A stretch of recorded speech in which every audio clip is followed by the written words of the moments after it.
getting hot in here because we're talking about flame tests. Again, really important topic for your GCSE chemistry exam. Comes up a lot. It's just basically learning a bunch of colors, so there are no excuses for not revising it because it's easy marks in your exam. Let's get into it. So what are flame tests used for? Basically, we can use them to identify unknown metal ions, okay? So the following ions I'm going to talk about all burn with a characteristic color, okay? So copper Cu2 plus ions, they burn with a lovely green flame, okay? Sodium burns with a nice little yellow flame.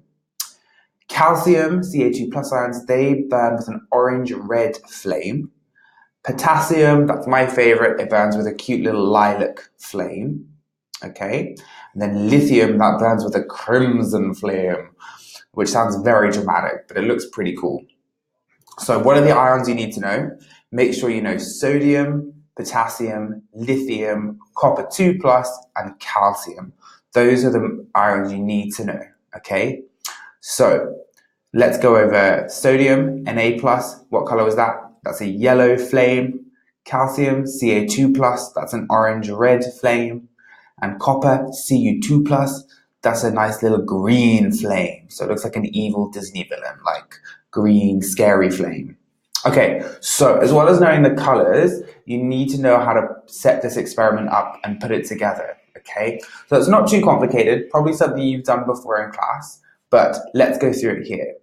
Firstly, we need to get a cute little nichrome wire loop, and we've got to clean it, and we do this by completely submerging it in dilute hydrochloric acid. Like, we've got to get honey ready for the flame test, okay?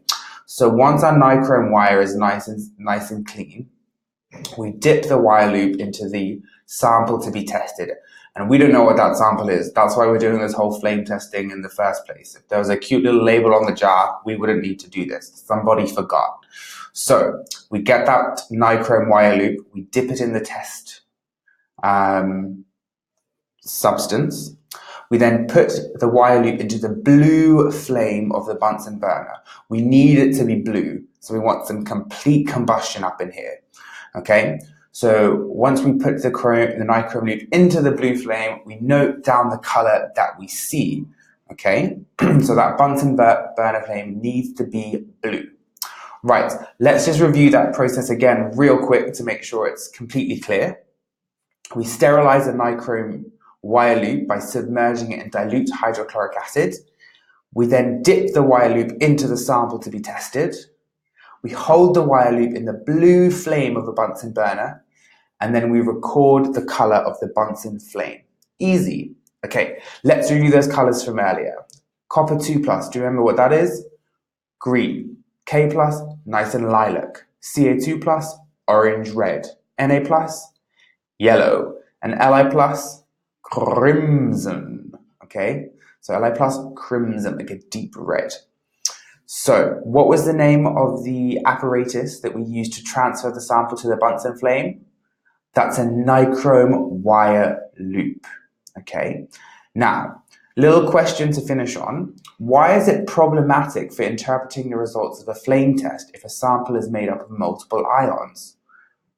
Well, if the sample consists of a mixture of metal ions, the flame colors of some may be masked, which could lead to incorrect interpretations. Okay, so just think like lithium is crimson, like a deep red, whereas Ca2 plus is orange red. So if we had a mixture of lithium and Ca2 plus, that bright red crimson might drown out the orange red of the calcium. So these flame tests are best used when we're testing for one single ion.